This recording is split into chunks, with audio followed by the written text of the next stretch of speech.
नमस्कार. आता सध्या जो भारताचा अर्थसंकल्प जाहीर झाला, याच्यात महाराष्ट्राने चांगला मोठा भोपळा दिला मोदी साहेबांना.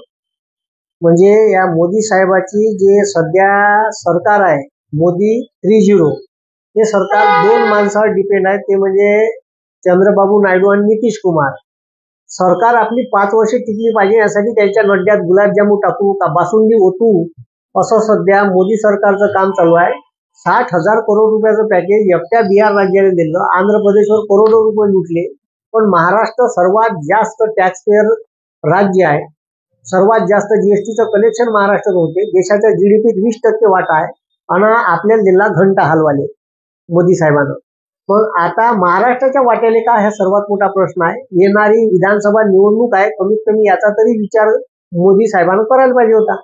त्याच्यानंतर दुसरा मुद्दा, मोदी साहेबांना 2019च्या इलेक्शन मध्ये आणि लोकसभेमध्ये सांगितलं का 2022 पर्यंत आम्ही बंद्या भारतात सगळ्याला घरकुल देऊ. म्हणजे कोणी असं ठेवणार नाही का त्याला हक्काचं घर भेटणार नाही. ते 22 तर गेली चुलीत, त्याचा काही विषयच नाही आहे 22चा.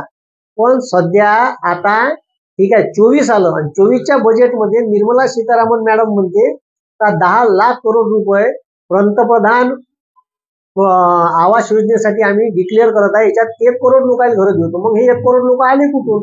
बरं, दुजा भाव याच्यात असा तर भारताचं संविधान म्हणते का हे समानता ठेवा.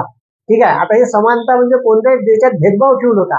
आणि हे खेड्यातल्या लोकांना 1,45,000 रुपये देते घरकुल बांधायला. अरे साधं तुम्ही बस स्टँड बांधता, ठीक आहे, खासदार निधीतून, तर त्याच्यावर 12-12 लाख रुपये खर्च करता. आणि तुम्ही ठीक आहे संडास बाथरूम जर बांधायचे आहे, ठीक आहे, तर त्याला 4 लाख रुपये लागते. ठीक आहे, 3.5 लाख रुपये लागते. तर तुम्ही एवढं हे कसं मॅनेज करता? म्हणजे समजा 1,45,000 रुपयात खेड्यातला माणूस कसा घर बांधल आणि शहरातल्या माणसाने 2,65,000.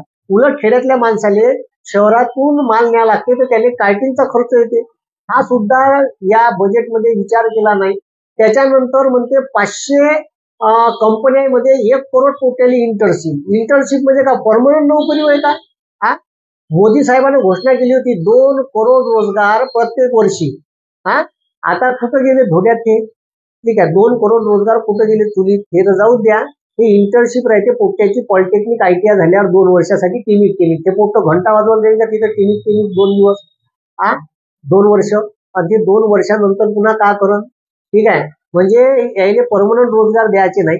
त्याच्यानंतर आता फ्रीचा किती विरोध केला. अरविंद केजरीवाल यांनी आपल्या दिल्लीमध्ये 2 युनिट म्हणजे 200 युनिट प्रत्येक कुटुंबाला फ्री द्यायचं ठरवलं. याने विरोध केला, प्रचंड विरोध. आता मोदी सरकारच्या दुजाभाव पहा का इकडं आता 300 युनिट 1 करोड कुटुंबांना द्यायचं आहे म्हणते. इकडं प्रीपेडचे मीटर आणणार आहे. म्हणजे रिचार्ज मारा तेव्हा तुमच्या घरची लाईन चालू होईल. रिचार्ज संपलं, लाईन गेली अड्ड्यात, म्हणजे लाईन बंद. म्हणजे इकडं प्रीपेडचं मीटर आणायचं आहे आणि हे डुप्लिकेटपणा करत आहे. हे इतके लोकांना चिवट्या बनवतात. 1 नंबरचे खोटारडे माणसं आहे. हे खोटं बजेट सादर केला. आता इलेक्शनच्या अगोदर किसानचं हमी, शेतकऱ्याच्या मालाच्या हमी भावासाठी आंदोलन चालू होतं. त्याच्यावर निर्मला सीतारामन काहीच बोलल्या नाही. किसान स्वामीनाथन आयोगानुसार किसान आयोग नेमा लागत होता, तोही नेमला नाही. MSP बाबत कवडीची घोषणा केली नाही. ठीक आहे, त्याच्यानंतर पोट्याले पकडे तुया म्हणे.